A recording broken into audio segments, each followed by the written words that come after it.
Kita minta agar kepolisian untuk atensi dan menangkap atau mentersangkakan 4 orang yang melakukan otak untuk pengalihan dana donasi ini. Kita minta supaya Polda Metro Jaya cepat gitu. Ya pasti dong, kalau merasa terhianati pasti terhianati dong. Karena kan di situ juga katanya kemarin itu ke yayasan dititipkan, dimonitoring, tapi sampai sekarang mana buktinya nggak ada.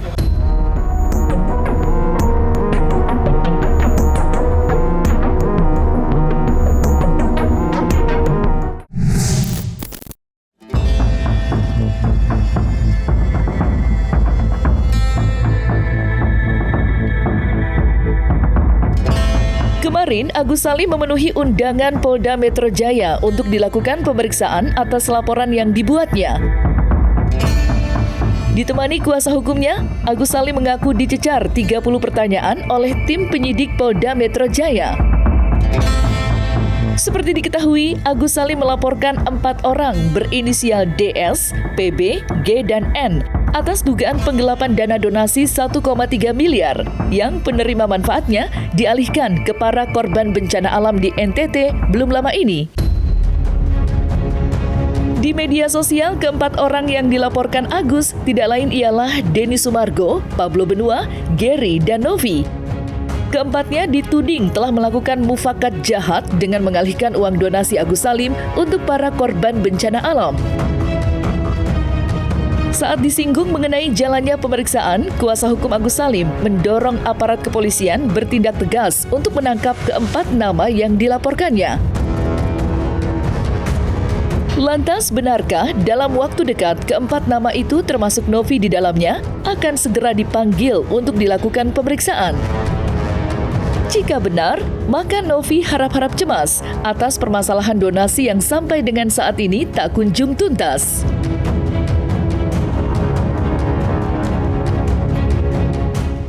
Tanggal 15 Januari 2025, Agus telah memenuhi panggilan polisi terkait laporan polisi dugaan tindak pidana pasal 372 yang dilaporkan oleh tim pembela kaum lemah. Laporan yang kita ajukan terkait penggelapan dana sumbangan sejumlah 1,3 miliar yang dilakukan oleh DS, NP, G, dan PB.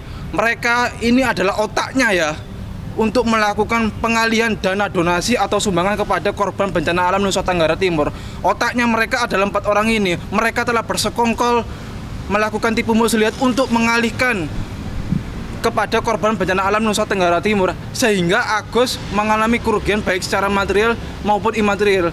Terkait aliran-aliran dana milik Agus sudah beralih kemana saja? Apakah sudah benar beralih kepada korban bencana alam Nusa Tenggara Timur? Apakah masih ada? Kalau memang masih ada, tolong kepada pihak kepolisian untuk segera memproses laporan polisi ini. Intinya kita tidak ada kata damai. Proses hukum akan berlanjut.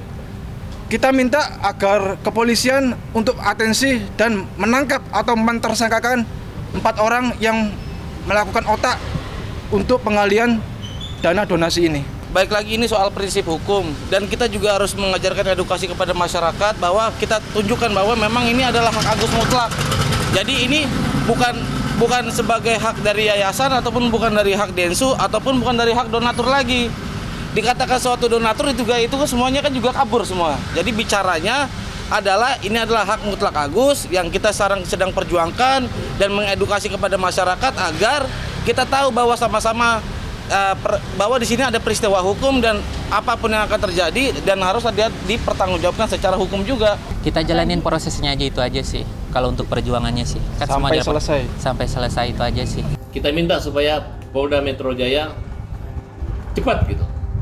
Karena ini sangat mengganggu dan merusak tatanan sosial masyarakat. Dan kita nggak akan lagi ribut-ribut, nggak usah ketemu lagi, nggak usah lagi telepon-teleponan, nggak usah lagi WA-WAan. Ya, nggak usah lagi ada mediasi, nggak usah dicari-cari mediasi ya. Apa yang kamu lakukan silakan, pakai otakmu, pakai akalmu, pakai pikiranmu, pakai caramu sendiri. Hadapi orang susah ini, hadapi kami yang betul-betul idealis yang hanya ingin tahu itu. Jangan permainkan Agus, jangan permainkan Agus.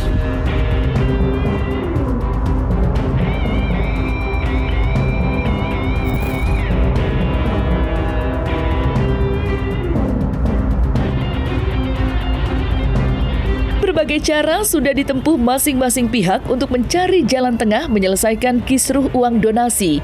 Namun, usaha-usaha perdamaian selalu kandas. Agus Salim tetap pada pendiriannya yang meminta uang donasi senilai 1,3 miliar agar dikembalikan. Konflik uang donasi belakangan semakin pelik usai Denny Sumargo mengalihkan uang donasi untuk para korban bencana alam di NTT. Sikap Denny Sumargo tersebut membuat pihak Agus kecewa dan marah lantaran merasa dikhianati, mengingat sebelumnya sudah ada kesepakatan bersama yang telah disepakati.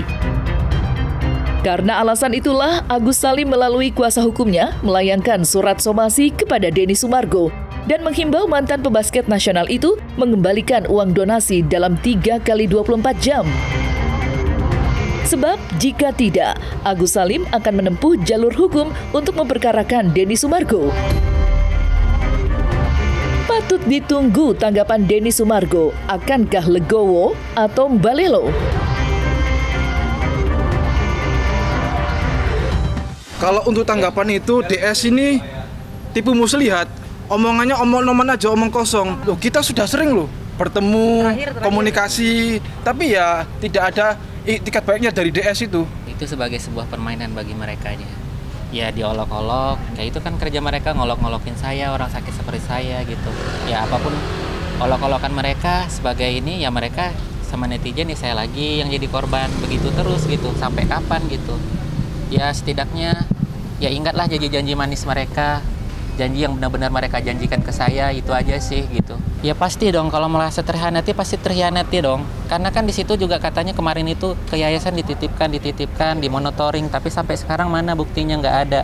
Hanya ada janji-janji manis terus, nggak ada buktinya. Kalau misalnya nanti dana ini dipakai, akan saya sikat. Mana perkataan itu, buktinya mana sekarang diganti? Nggak ada kan? Kan gitu kata-katanya, saya akan ganti. Katanya gitu, kalau misalnya terpakai nanti sama si Tete, saya ganti katanya gitu kalau misalnya ini. Tapi buktinya nggak ada sampai sekarang, hanya janji-janji aja. Intinya kita minta faktanya, tindakannya dari DS. Kalau memang ucapannya itu sesuai dengan kenyataannya, lakukan.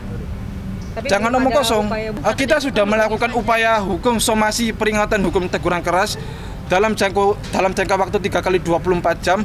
Apabila Denny Sumargo ya atau DS tidak beritikat baik, ya tentu kita akan mengajukan upaya hukum. Agus jangan syok, Bang Densu tetap biar bagaimanapun melihat semua hal itu kita udah bicarakan di podcast untuk pengobatan, karena akadnya untuk pengobatan. Bang Densu juga tetap siap untuk membantu. Datang aja ke Bang Densu akan deposit uang di sana karena uangnya kan udah ke NTT. Nanti kamu berobat ya. Kalau uangnya nggak mau dipakai berobat, mau dipakai untuk kelangsungan hidup, nanti ngobrol sama Bang Densu. Kita hanya ingin agar uang tersebut dialihkan kepada pihak yang lain. Itu saran, itu adalah satu bentuk anjuran kami para kuasa hukum donatur. Karena bagi kami kalau uang tersebut terlalu lama ada di dalam rekening yayasan, itu tidak baik. Itu sebenarnya poinnya gitu loh. Jadi karena tidak baik, ya sudah alihkan kepada pihak lain yang membutuhkan. Clear jadi ya. Jadi nggak ada saya katanya mastermind membuat menjadi orkestra, kata Alvin Lim kan begitu kan, seolah-olah gua yang mendesain ini semua. Apa wewenang gua untuk mendesain itu?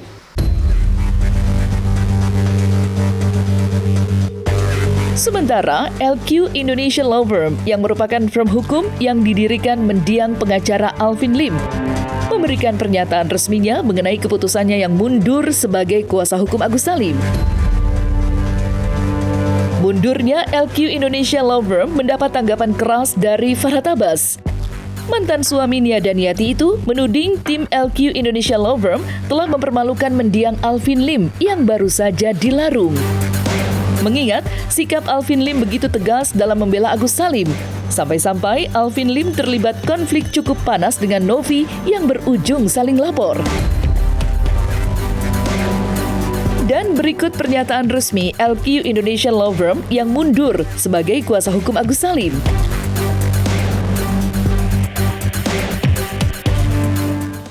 mengenai pengambilan kasus Bapak Agus Salim oleh LQ Indonesia Law Firm. Nah, ini mohon kepada masyarakat mengerti, walaupun memang sulit dipercaya, tapi inilah faktanya bahwa LQ Indonesia Law Firm itu mengambil kasus Bapak Agus Salim murni karena memang membantu. Pada saat itu almarhum Bapak Alvin Lim menyampaikan kepada kami bahwa beliau merasa kasihan. Bapak Agus Salim ini sudah menjadi penyandang disabilitas, namun perkaranya tidak kunjung selesai. Oleh karena itu akhirnya Bapak Alvin Lim setuju untuk membantu Bapak Agus Salim. Oleh karena itu mohon kedepannya tidak lagi memberikan pernyataan-pernyataan yang simpang siur atau yang salah mengenai alasan kenapa LQ Indonesia Law Firm mengambil kasus Bapak Agus Salim. Mengenai pengunduran diri kami selaku kuasa dari Bapak Agus Salim. Ya, memang betul kami LQ Indonesia Law Firm mengundurkan diri sebagai kuasa hukum dari Bapak Agus Salim. Namun, adapun alasannya adalah dikarenakan karena pada tanggal 8 Januari atau tepatnya Rabu minggu kemarin itu kami sudah hadir dan datang di Pengadilan Negeri Tangerang untuk menghadiri persidangan. Namun, ketika kita datang ke sana, kita mendapati fakta bahwa Bapak Agus Salim sudah memiliki kuasa hukum lain. Oleh karena itu, kami menghormati pilihan beliau yang menggunakan kuasa hukum lain. Makanya kita memutuskan untuk mengundurkan diri. Tapi terlepas dari itu semua, kami berharap masyarakat juga tidak ada lagi yang saling menjatuhkan, menjelek-jelekan dan lain-lain. Karena kami keluarga besar LQ Indonesia Law Firm sendiri berharap agar permasalahan yang dihadapi oleh Bapak Agus Salim ini cepat selesai. Ya, yang punya kualitas itu cuma Alvin Lim aja. Kalau yang lainnya pasti nggak ada uangnya, nggak ada apanya. Pasti dia harus cabut. Hanya orang yang punya idealis yang bisa membela Agus. Di Alvin Lim itu nggak semuanya juga yang punya Alvin Lim cuma satu di situ. Makanya saya berkawan, saya hormat sama dia. Kalau yang lain-lain dulu saya tegur semua, ya kan? Saya udah tegur semua yang mulutmu. Dia ngakunya bercanda-bercanda biar top katanya. Jadi ya pengecara-pengecara di Alvin Lim, kalau lu ngomong mempermalukan cabut, belum abunya aja belum, baru jadi abu mayatnya bos kamu masih mempermalukan dia ya. Saya catat kamu nanti gitu. Tapi udah kalau cabut aja. Saya kan sama Alvin sama lawyernya. Nggak ada Alvin ada saya. Kenapa sih? Ya kan? Nggak usah. Kita juga nggak ngerepotin Alvin Lim selama ini. Hanya satu kali aja pergi berobat kok. Itu pun dokternya nggak ada ngasih uang, nggak ada ngasih apa. Justru kalian top gara-gara saya kasih kesempatan menangani kasus Agus. Gitu. Walaupun saya mengalah ya. Nah kalau kualitas Alvin saya akui, tapi kalau yang lain nggak boleh lagi. Daripada kalian mundur, gue yang suruh siapa? Agus cabut. Agus kembali dihandle sama Farhad Abbas. Jadi jangan lagi kalian berpolemik ya, jangan tinggalin Agus. Bagi kita nggak ada kenal, yang kita kenal cuma satu aja, hanya Alvin Lim. Yang lain nggak kita kenal. Jadi jangan mempermalukan Agus lagi ya. Bosmu itu udah orang yang kita baik dan kita sahabat saudara saya. Jadi kalau kalian mempermalukan mundur-mundur ngejek-ngejek Agus, ntar saya permalukan, permalukan ya. Pasti, saya kan sudah sebarkan. Makanya saya bilang salah satu dampak dia meninggal itu adalah karena dia melihat kondisi begini, dia drop, dia makin emosi, makanya dia kan nggak boleh emosi karena habis cuci darah, karena dia ginjal, infeksi di bagian tubuh. Mengenai kepergian almarhum Bapak Alvin Lim selaku founder dari LQ Indonesia Law Firm itu tidak ada sama sekali kaitannya dengan perkara Bapak Agus Salim. Kepergian beliau atau kepergian almarhum Bapak Alvin Lim itu sepenuhnya murni karena memang kondisi beliau yang semakin menurun. Oleh karena itu kami berharap agar masyarakat atau pihak-pihak lainnya tidak ada lagi yang memberikan informasi atau pernyataan-pernyataan yang tidak benar. Hal ini adalah untuk menghormati kepergian almarhum dan menghormati juga keluarga yang ditinggalkan.